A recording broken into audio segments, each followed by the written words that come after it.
we go.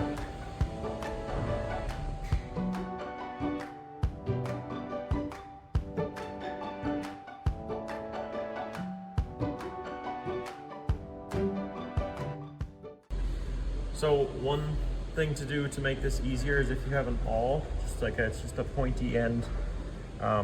This is a scratch awl. If you poke this into the mat, it makes it a lot easier. So if you just poke it like that, so you get a little hole in there, that makes it a lot easier for when you want to run your screw. So now I'm going to take this little screw here. I'm going to use the female end because we have a male end ESD cord. So that'll click on there. Put this into our screwdriver. That.